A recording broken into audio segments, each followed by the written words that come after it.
On the way out, on the exchange of benches, sabi ni Roger Guerrero, yan, pinaiyak namin kayo, pinahirapan namin kayo. But he's hurting because they had control of that first set. Look at the numbers. Nakabawi-bawi ang Air Force, ano ha? That's right, and it is towards the end, kaya nga parang nakakaiyak nga talaga dahil halos tama ka controlled na nung Smart yung larong yun dun sa first set, pero towards the end, itong bumulusok. At ang akin, ang naging key doon, yung mga running hits nitong si Micah Ortiz. The Espanya Exchange. Ayun, we'll call it that. The Espanya Exchange, di ba? Kasi yun yung money play ng UST. At inulit-ulit ni Rhea. Talagang piniga niya ng todo-todo itong si Micah. At yung huling point, yung pa rin nga yung play na tinakbo nila. Alam mo itong court ng San Juan, magiging malinis ang dami ng dive nitong Smart nitong araw na to. Kasi kulang sila sa tao eh. They have to hustle eh. I think we've had one of the most entertaining opening sets in that last set. Talagang loaded yung game with everything. So, si De Leon now with 4 points, Soltones with 3, Ortiz with 7 in that first set, at si Casas with 3. Little of everything coming from the Air Force side. Watching the Shakey's V-League on GMA News TV. Glad you're with us. Seb Sarmiento, Jose Ravena, Bianca Saldua with us. And that is outside. We are still in the classification phase of our open conference. Wala ho school teams ito, except for FEU. So, we'll have the school teams back next conference siguro. Magkasama nga si Jem na setter na Ateneo, tsaka si Melissa Gohing na libero ng Lasal. And some people thought it could never happen, and it's only in the V-League where we make that happen. And some combinations. Di ba siguro nila naisip yun, ano?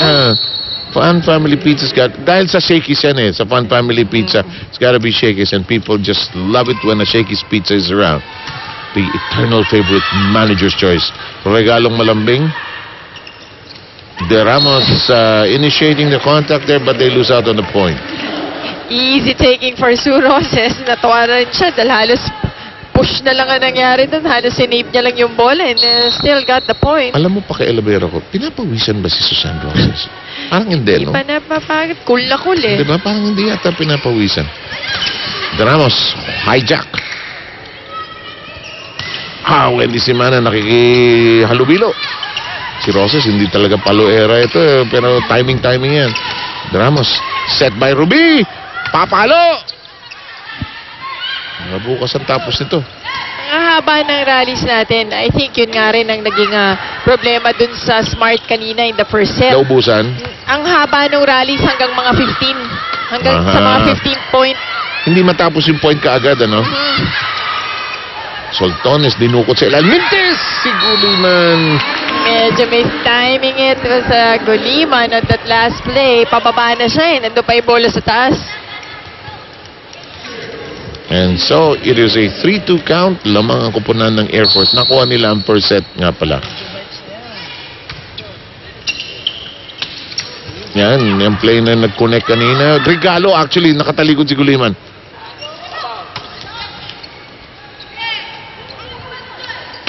Naku, yan ang Cases. The Cases special. Kinargahan pa May wind up pa dun sa air.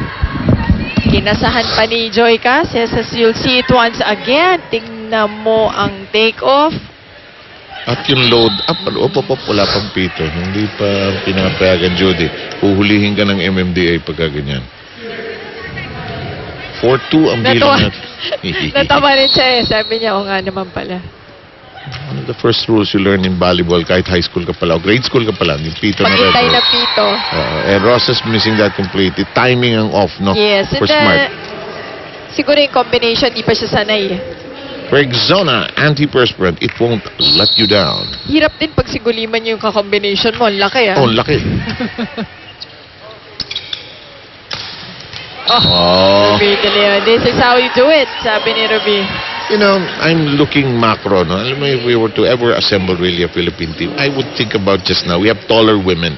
We have taller women. This generation, I don't know what we fed them, but they're really tall, long, true. and we have players at almost every position. At least three women plus, deep. Tall and good and skillful. Ang dami nating utility. Saka ang basics, I really wish things would be different. But that's for another day. In the meantime, Saltones unable to get it to curl over. They're down by 3. Ang kulang lang siguro tayo sa someone like Atina Salak, yun na yung mataas na center. Yung ganun din. Yeah, kasi yung malaking center. pwede maging blocker kasi. That's right. Para wala kang liability sa net. Kasi pagka maliit, yun na yung coaching dictum na ipalo mo doon sa maliit no? Samantala, back to this game, Ferrer easily over. Set up job, Cases, magaling umadya sa ere si Joy. Jem. Naku. Horribleng palo, sabi niya. Pero ang tawa niya, tawa siya ng tawa. Axel, the official outfitter of the Shakey's B-League. Misjudged. Sa kaliwa ang bigay ng bola nito sa Smart. Yun. Nakita ko yung senyas Tones. Pero ito, Basa poor siya, first ball. Oo, basa. Basang-basa na siya. Saan basa yung palo niya? Yung direksyon ng palo. Wala pa siyang soft stuff, hindi pa niya maihalo. Ito ang Shakey's V-League. Bira na!